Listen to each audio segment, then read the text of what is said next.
안녕하세요, 블랙스완입니다. 최근 이 삼성전자를 비롯한 이 한국 증시와 글로벌 증시 모두 조정을 받고 있습니다. 깊은 종목들은 20-30% 이상 빠지기도 했는데요. 자, 삼성전자 역시 조정을 받고 있긴 하지만 상대적으로 견고한 이 흐름을 보여주고 있습니다. 사실 이 최근 주가의 흐름만 보면 이 조정장에서 버텨주는 삼성전자가 얼마나 든든한지 모르겠습니다. 물론 이 삼성전자를 고가에 물려 계신 분들은 언제쯤 상승해서 마이너스를 벗어날 수 있을까 고민도 많으실 텐데요. 이렇게 조정을 받을 때 이 분할 매수로 이 평균 단가를 낮춰보는 걸 추천드립니다. 이번에 이 조정장에서 알 수 있는 것은 분산 투자도 큰 의미가 없다는 겁니다. 분산 투자는 이 투자의 손실을 최대한 줄이기 위함인데, 자, 이렇게 큰 조정에는 이것저것 할 것 없이 다 빠지기 때문입니다.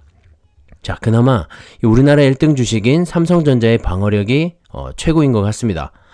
최근에 이 많은 호재에도 불구하고 주가가 지지부진하긴 했는데, 자, 그 때문인지 이렇게 깊은 조정장에서도 잘 버텨주네요. 상승이 있으면 이 하락이 있듯이 또 하락이 있으면 상승은 곧 찾아옵니다. 삼성전자의 가치를 믿는다면 손절하지 마시고요.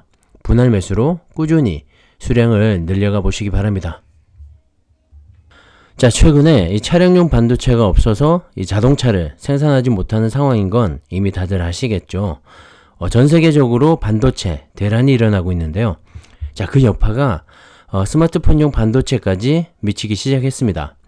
스마트폰용 반도체 세계 1위의 업체죠. 퀄컴의 이 칩 부족 사태로 인해서 삼성전자, 샤오미 등이 이 스마트폰 생산과 공급에 차질을 빚고 있다고 합니다. 퀄컴의 반도체가 부족하다는 건 상당히 심각한 문제인데요. 자, 글로벌 스마트폰 업체 중에 이 퀄컴의 칩을 안 쓰는 업체가 없을 정도로 다양한 이 고객층을 확보하고 있기 때문입니다. 특히 이 5G 모뎀 칩을 퀄컴에서 공급받고 있는 애플 역시도 타격이 예상되는데요. 자, 그만큼 이 상황이 예상보다 심각하게 흘러가는 모양입니다. 자, 이번 사태의 원인은 역시나 공급 부족 때문이죠. 결론부터 말씀을 드리면 이 반도체 칩 수요는 폭발적으로 증가를 하고 있는데 그에 반해서 생산이 따라오지 못하는 상황입니다. 코로나 팬데믹으로 인해서 주춤했던 이 소비가 지난해 6월부터죠. 차츰 증가하기 시작했는데 특히 이 스마트폰 출하량은 지난해 6월 이후로 7개월 연속으로 전월 대비 증가를 했습니다. 그 말은 이 매월 출하량을 갱신했다는 말이죠. 자, 그러면 이 세계 점유율 1위인 퀄컴에 주문이 몰리게 되겠죠. 당연히 퀄컴뿐만 아니라 다른 팹리스 업체들의 주문도 같이 증가를 하게 되는데 생산은 파운드리에서 하죠. 이 파운드리의 주문 역시 늘어나면서 현재 1년 이상의 주문이 밀려있는 상황입니다.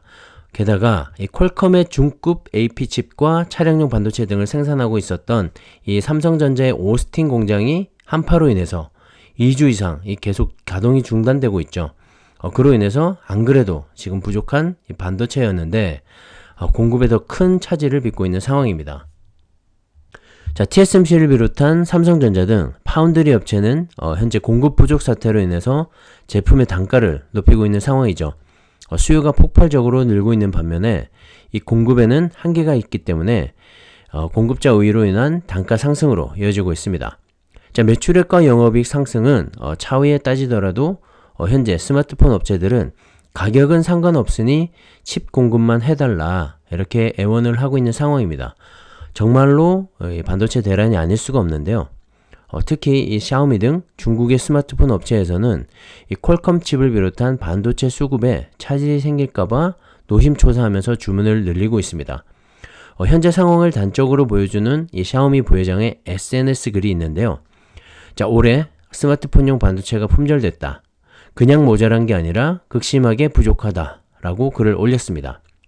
자, 반도체가 이 부족하다는 걸 우리는 사실 기사로 접하고 있기 때문에 체감하기는 좀 힘든 편인데요. 자, 이 짧은 글이 현재 상황을 대변하고 있는 것 같습니다. 게다가 이 샤오미는 작년 4분기죠. 4분기 기준으로 점유율 11%를 차지한 전 세계 3위의 스마트폰 업체인데요. 자, 아무리 인기가 좋은 모델이라도 AP칩을 구하지 못해서 이 AP칩 재고가 떨어지는 모델은 단종을 시키고 있다고 합니다. 정말로 이 상황이 심각한 것 같습니다.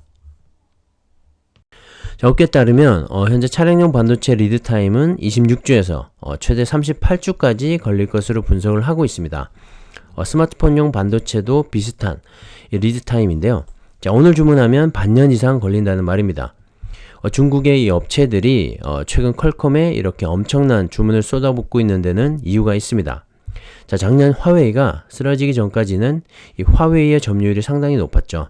게다가 이 화웨이는 자체적으로 반도체 개발을 할 수가 있었는데 그에 반해서 샤오미, 오포 등 이 최근 점유율이 늘어나고 있는 다른 업체들은 이 반도체 칩 설계와 개발 능력이 없기 때문에 퀄컴에 의존할 수밖에 없는 상황입니다.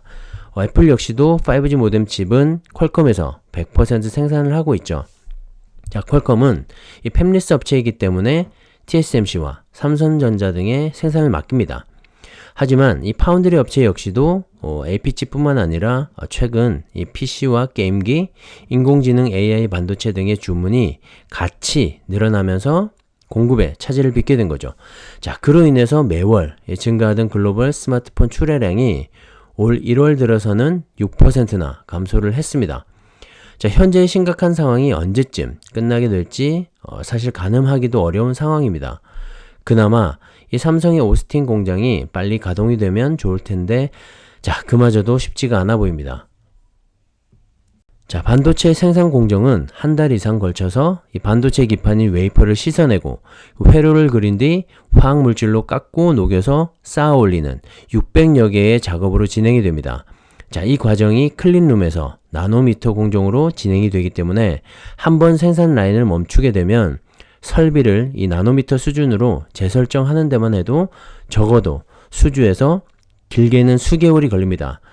반도체 공정에서 설비 설정의 노하우는 이 불량품을 최소화하는 수율과 직결되기 때문에 이 수율을 높이고 안정적인 생산을 위해서라도 재가동까지 상당히 오랜 시간이 걸릴 것으로 업계에서는 예상을 하고 있습니다. 일본 도시바 메모리 반도체 공장에서 지난 2019년 6월이었죠. 15분 정전으로 인해서 가동이 중단됐을 때, 자, 재가동까지 한 달 반 이상의 시간이 소요가 됐었는데요. 삼성전자의 오스틴 공장 역시 이 재가동까지 적지 않은 시간이 걸릴 것 같은데, 자, 그에 따라서 반도체 품귀 현상 역시도 빠른 회복은 어려울 것 같습니다. 반도체 공급에 바로 영향을 미치는 건 아니겠지만 이 파운드리 공장의 증설은 이 반도체 품귀 현상을 극복할 수 있는 하나의 방법인데요. 삼성전자가 계획 중인 이 미국 오스틴 공장 증설의 이 투자 규모는 약 19조 원이죠. 다른 파운드리 경쟁사와 비교를 해도 적지 않은 금액입니다. TSMC는 미국에 약 40조를 쏟아부어서 6개 공장을 지을 계획에 있고, 업계 3위죠. 미국의 글로벌 파운드리 역시 올해만 1조 6천억 원을 투입해서 미국, 독일, 싱가포르 등에 투자를 합니다. 시스템 반도체가 막 날개를 달기 시작을 했는데 그 반도체를 생산하는 이 파운드리 업계 역시 호황을 맞을 기대감이 있고, 자, 그런 의미에서 이 미국의 글로벌 팹리스 업체 선점을 위한 이 증설 경쟁도 시작되고 있는 것 같습니다. 삼성전자의 주가는 조정을 받고 있지만 이 삼성전자를 둘러싼 시장 상황은 예사롭지 않게 흘러가고 있는데요. 자, 조정이 끝나고 주가가 상승하기 시작할 때 얼만큼의 탄력으로 오르게 될지 기대가 됩니다. 자, 삼성의 가치를 믿는다면 흔들림 없이 수량을 늘려가 보시기 바랍니다. 오늘은 여기까지 하겠습니다. 감사합니다.